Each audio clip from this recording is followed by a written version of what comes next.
The first thing I noticed when I stepped off the transport plane at Fort Bragg wasn't the familiar North Carolina humidity or the sound of helicopters overhead. It was my phone buzzing with 17 missed calls from my neighbor, Mrs. Patterson, all timestamped from the past 3 hours. My name is Marcus Webb, and I just completed a 9-month deployment in Afghanistan as a combat engineer. All I wanted was to drive the 2 hours home to my small house in Millbrook, crack open a beer, and sleep in my own bed for the first time in nearly a year. Instead, I was staring at a voicemail that made my blood run cold. "Marcus, honey, I don't know how to tell you this." Mrs. Patterson's shaky voice came through my phone speaker. "But there's a moving truck at your house. Your sister Elena is there with some woman in a business suit, and they're loading up your furniture." I tried to ask what was happening, but Elena told me to mind my own business. She said the house was sold and you knew all about it. "But Marcus, I know you'd have told me if." I didn't wait to hear the rest. My hands were shaking as I dialed Elena's number. "Marcus." Her voice was artificially bright when she answered. "You're back. How was your deployment?" "Elena, what the hell is happening to my house?" A pause. "Too long." "What do you mean?" Mrs. Patterson called. She said there's a moving truck. She said you sold my house. Of that. Elena's tone shifted, becoming defensive. "Look, I can explain everything. You were gone so long, and the mortgage payments were piling up. I had to do something. I set up automatic payments before I left. The mortgage was current. Well, there were other expenses, property taxes, maintenance, utilities. It was becoming a burden on the family. I found a buyer willing to take it off our hands." "Take it off our hands." My voice rose, drawing stares from other soldiers in the terminal. "It's my house, Elena. I bought it with my VA loan. Your name isn't on anything." "Actually, it is. Remember when you deployed the first time 3 years ago? You gave me power of attorney to handle your affairs while you were gone. I never revoked it." My stomach dropped. She was right. After my first deployment, I'd been so grateful for her help managing things that I'd never thought to revoke the legal documents. "Elena, tell me you didn't sell my house." Silence. "Elena, it's done, Marcus. The papers are signed, the money's transferred. I got $50,000 for it, which was actually pretty good considering the neighborhood's been declining." $50,000. My house was worth at least $180,000. I'd had it appraised before deployment. "Who did you sell it to?" "A woman named Victoria Hartwell. She was very interested in the property, said she wanted to flip it. The name meant nothing to me, but I filed it away." "Elena, this is fraud. You can't just sell someone else's property." "I had legal authority, and frankly, Marcus, you should be thanking me. You were never going to be able to keep up with the payments on your Army salary. This way, you have some cash to start over." "Start over?" I was shouting now. "I don't want to start over. I want my house back." "Well, that's not possible." "Look, I have to go. The buyers want to do a final walkthrough. We'll talk when you get home." She hung up. I stood there in the middle of Fort Bragg's terminal, still in my ACUs, watching families reunite around me while my world crumbled. Elena had stolen my house. My sanctuary. The place I'd dreamed about every night in a dusty Afghan outpost. But here's what Elena didn't know. I'm a combat engineer. My job is planning, preparation, and explosive solutions to complex problems. And before every deployment, I plan for every contingency, including the possibility that someone might try to break into my house while I was gone. The drive home took 3 hours instead of 2 because I stopped at a Best Buy in Raleigh. When I finally turned onto Maple Street, my heart sank. Mrs. Patterson had been right. The moving truck was gone. But my house, my beautiful brick ranch with the blue shutters I painted myself, sat empty. Even from the street, I could see it was completely vacant. Elena's Honda Civic was in the driveway. I parked my beat-up Jeep behind her car, blocking her in, and walked up to my own front door. It felt surreal using my key, wondering if the locks had been changed. They hadn't. "Elena," I called out as I stepped inside. My voice echoed. The house was completely empty except for Elena, who was standing in what used to be my living room with a woman in an expensive-looking pantsuit. The woman had perfect blonde hair and carried herself like someone used to getting her way. "Marcus," Elena's smile was fake as plastic. "You made good time. This is Victoria Hartwell, the buyer I told you about." Victoria extended a manicured hand. Mr. Webb, thank you for your service. Your sister has told me so much about you. I ignored her hand. Where's my furniture? The sale included all furnishings, Victoria said smoothly. It was part of the package deal. My grandmother's dining room set, my father's tools, my personal belongings. Elena waved dismissively. I put a few things in storage, the important stuff. But honestly, Marcus, most of it was junk. This is better for everyone. $50,000, I said quietly. That's what you got. It's a fair price, Victoria interjected. The market in this area has been soft and the house needed work. I walked through my empty home, noting every detail. The scuff marks on the hardwood floors where my couch had been. The faded rectangles on the walls where my pictures had hung. The empty kitchen where I planned to cook my first home-cooked meal in 9 months. I need to see the paperwork, I said. Elena pulled out a folder. Everything's legal, Marcus. I made sure of that. I scanned the documents. She was right. Technically, everything appeared to be in order. The power of attorney gave her broad authority. The deed transfer was properly notarized. Victoria had even paid cash, which expedited the process. But something bothered me about Victoria. She kept checking her phone and seemed eager to leave. When Elena mentioned she'd stored some of my things, Victoria's expression tightened almost imperceptibly. Well, Victoria said, checking an expensive watch, I should get going. I have another appointment. That's when I noticed something interesting. Through the front window, I could see a black Mercedes in the driveway across the street. The license plate read, Hey R21. Presumably Victoria's car. But she'd walked up to my house, not driven. Nice car, I commented. Is that yours across the street? Victoria glanced out the window and her face flushed slightly. Of that?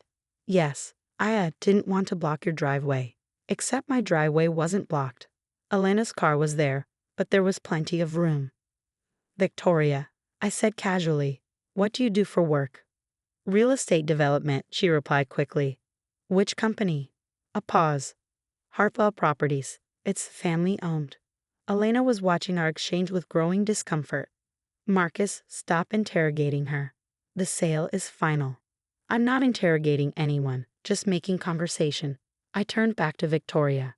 Hartwell Properties. I think I've heard of that company. Didn't they just get that big commercial contract downtown? Victoria's phone buzzed. She glanced at it and went pale. I really do need to go. Elena, thank you for everything. Mr. Webb again. Thank you for your service. She practically ran out of the house. Elena watched her go, then turned to me. See, she seems nice. And she paid cash, no financing complications. You should be grateful. Where are you staying these days, Elena? She looked surprised by the question. The same place I've always lived. The apartment on Glenwood. Still working at Morrison & Associates. Of course. Why? Morrison & Associates was a mid-size accounting firm downtown. I made a mental note. Just curious. It's been 9 months. A lot can change. Elena gathered her paperwork. Look, Marcus, I know you're upset. But this really is for the best. You can use the money for a down payment somewhere else. Maybe closer to base. Maybe, can I get the address for the storage unit? I'd like to get my personal things. She handed me a piece of paper with an address written in her handwriting. Unit 47. I pay for 3 months in advance. After Elena left, I sat on the floor in my empty house and tried to process what had happened. 9 months of dreaming about coming home, and home no longer existed. But Elena had made one critical error. She assumed that a soldier deployed overseas couldn't monitor his property. I pulled out the laptop I'd bought at Best Buy and connected to my neighbor's Wi-Fi. Password still Patterson 123 like always. Then I logged into an account Elena didn't know existed. Before my deployment, I'd installed a comprehensive security system. Not just cameras, though there were 8 of those, hidden in inconspicuous locations around the property. I'd also installed audio recording devices, motion sensors, and even a GPS tracker hidden in my truck, which Elena had obviously moved. The security company's cloud storage contained 9 months of footage. I started with the most recent files and worked backward. There was Victoria's car arriving this morning. There was Elena directing the movers yesterday. There was, interesting, 3 weeks ago, there was footage of Elena bringing Victoria to the house for what appeared to be a showing. But in the audio, I heard something that made my blood boil. "He'll never know," Elena was saying as she walked Victoria through my kitchen. "My brother's a simple soldier. He trusts me completely. Once the sale goes through, it'll be too late for him to do anything about it. And you're sure he won't contest it?" Victoria's voice was clear on the recording. "With what? He's halfway around the world. By the time he gets back, you'll own the house and I'll have the money. He can be mad all he wants. What about the neighbors? They mind their own business. And even if they don't, so what? I have power of attorney. Everything I'm doing is legal." Victoria laughed. "You know my husband is going to love this. He's been looking for investment properties and getting one this far under market value is perfect." "Your husband?" "David Hartwell. He runs Morrison and Associates downtown." My heart stopped. David Hartwell, Elena's boss. I scrolled through more footage, looking for patterns. What I found was worse than I'd imagined. Elena had been bringing Victoria to my house for months, not just for showings, but for what appeared to be personal visits. In several videos, I watched them walk through my home like they already owned it, pointing at rooms and discussing renovation plans. But the worst footage was from 6 weeks ago.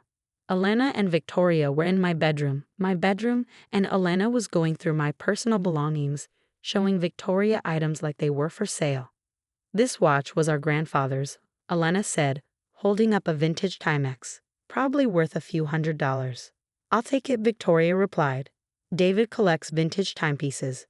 They went through my closet, my dresser drawers, even my bathroom medicine cabinet. Elena was cataloging my life, pricing out my possessions like I was already dead. The audio from that day was crystal clear. "You know," Victoria said, "I feel a little bad about this. Your brother seems like a good guy." Elena's laugh was cold. "Marcus has always been the family favorite. The war hero, the responsible one. Do you know he bought this house when he was 23? 23. While I was struggling to make rent on a studio apartment. That must have been hard. He acts like he's so much better than everyone else. Look at me. I serve my country. I own property. I'm so responsible." Well, let's see how responsible he feels when he comes home to nothing. The money will help though, right? 50,000 is nothing to sneeze at. "The money's just the beginning," Elena replied. "Once this house sells, I'm moving to Charlotte. New job, new life. Marcus can figure out his own problems for once." I had heard enough. The next morning, I drove to Morrison and Associates. The receptionist directed me to David Hartwell's office on the 3rd floor. The nameplate on the door confirmed what I'd already suspected: David Hartwell, managing partner. I knocked and entered without waiting for permission. David Hartwell was about 50, with graying hair and the soft physique of a man who spent his days behind a desk. He looked up from his computer with mild annoyance. "Can I help you?" "Mr. Hartwell, my name is Marcus Webb. I believe your wife just bought my house." His expression shifted immediately. Surprise, then recognition, then something that might have been panic. What can I do for you, Mr. Webb?"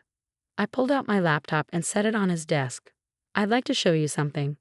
I played the footage from 3 weeks ago. Elena's voice filled the office. "He'll never know. He's a simple soldier. He trusts me completely."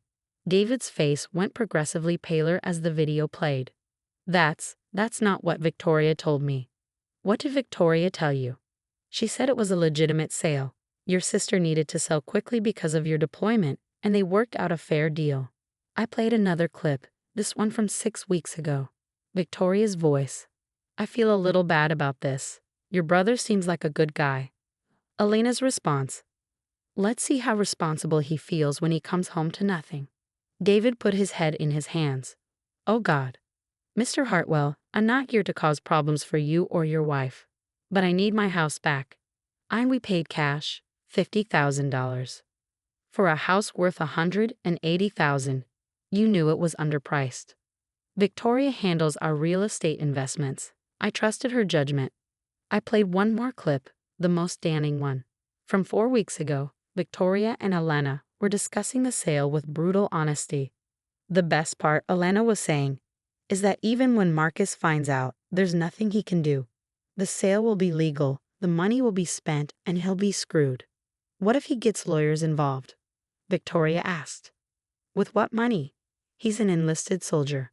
I know exactly how much he makes, and it's not enough for a legal battle against us." David looked sick.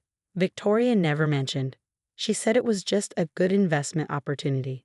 "Mr. Hartwell, I have 9 months of footage showing systematic fraud, conspiracy, and theft. I have audio recordings of your wife and my sister planning to steal my house while I was serving overseas. I have documentation of them going through my personal belongings like vultures." I closed the laptop. "I'm going to give you one opportunity to make this right. What do you want?" "I want the sale reversed. Full refund of your $50,000, immediate transfer of the deed back to my name, and the return of all my personal property. And if we do that, then this stays between us. No criminal charges, no public humiliation, no news stories about how an accounting firm owner conspired to defraud a deployed soldier." David was quiet for a long moment. "You could destroy me." "Yes, I could. Your firm handles contracts with the city, the county, and 3 military contractors. How do you think I'd react to footage of your wife planning to steal from a deployed soldier?" He picked up his phone and dialed. "Victoria, come to my office, now." 10 minutes later, Victoria Hartwell walked into her husband's office. She saw me and froze. "Sit down," David said quietly. "David, what's?" "Sit down." She sat. David played the footage. All of it. 9 months of evidence compressed into 20 minutes of devastating audio and video. By the end, Victoria was crying. "I never meant for it to go this far," she whispered. "Yes, you did," I said calmly. "You planned this for months. You and Elena conspired to steal my house while I was deployed, thinking I'd never be able to fight back. We paid for it. You paid $50,000 for a house worth $180,000, using fraudulent power of attorney documents while I was serving in Afghanistan. That's not a purchase. That's theft." David leaned back in his chair. "Victoria, did you know the house was worth more than $50,000? She didn't answer. "Victoria." "Yes," she whispered. "How much more?" The county assessment was $175,000.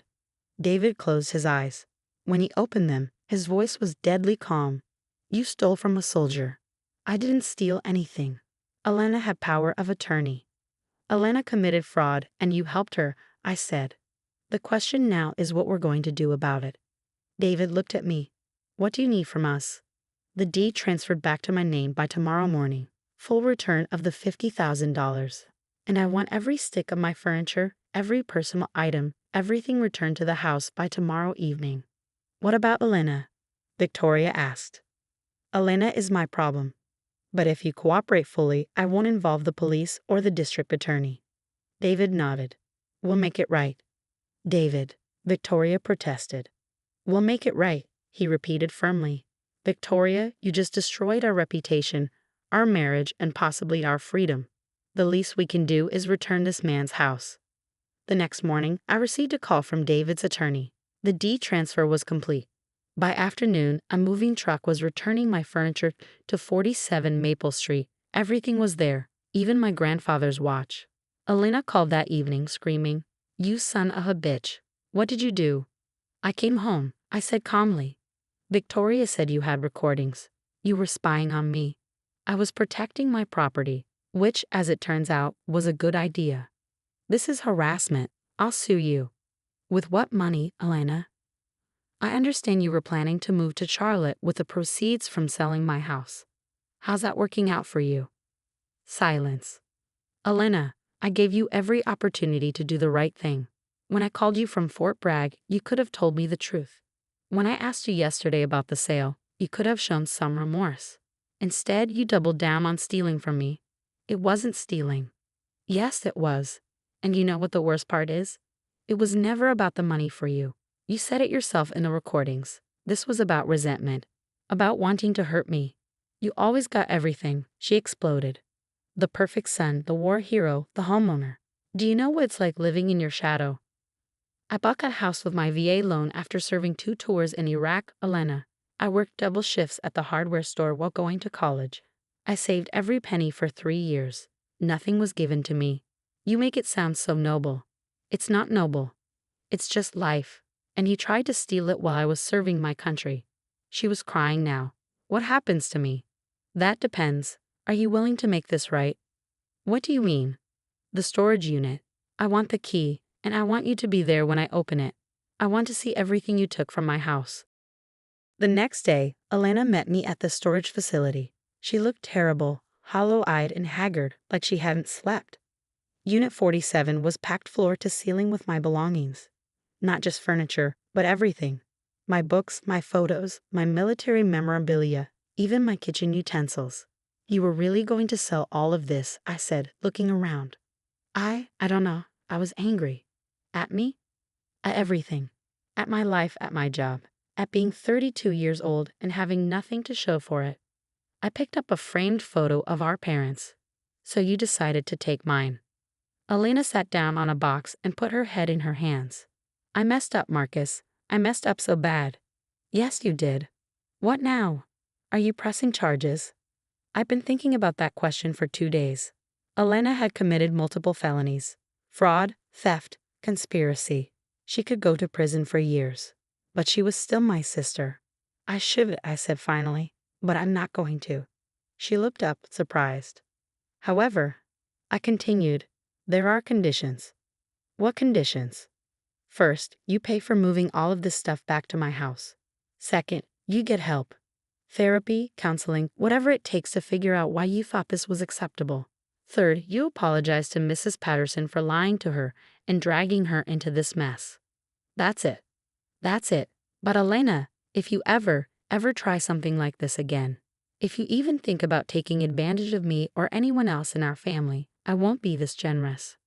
She nodded, tears streaming down her face. And Elena? We're done. I don't want to see you or hear from you until you've gotten serious help. When you're ready to be my sister again instead of my enemy, call me. It took 3 days to move everything back into the house. Mrs. Patterson helped, bringing over casseroles and expressing outrage on my behalf. The other neighbors, once they learned what had happened, rallied around me with offers of help and support. Elena left for Charlotte the following week. She sent me a text saying she'd started therapy and was sorry for everything.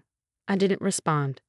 David Hartwell filed for divorce 2 months later. Victoria moved back in with her parents in Greensboro.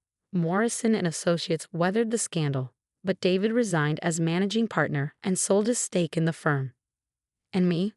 I'm sitting in my living room right now, in my house, surrounded by my things, typing this story on my laptop. The same laptop I used to confront the people who tried to steal my life while I was serving my country. Mrs. Patterson is making dinner for us tonight, her famous pot roast. She says it's the least she can do for our neighborhood hero. I keep telling her I'm not a hero, just a soldier who came home to find out that sometimes the biggest battles aren't fought overseas. Sometimes they're fought in your own living room, against the people who are supposed to love you. But here's what I learned. Documentation beats deception every time. Preparation trumps betrayal, and family isn't about blood. It's about the people who have your back when everyone else is stabbing you in it. My security system is still recording, by the way. Not because I don't trust my neighbors, but because I learned that trust without verification is just wishful thinking. Elena thought she could steal my house because I was just a simple soldier halfway around the world. What she didn't count on was that this simple soldier had learned a few things about planning, preparation, and explosive solutions to complex problems. The explosion in this case was the truth, and it demolished her scheme completely. Welcome home, Marcus Webb. Your house is exactly where you left it.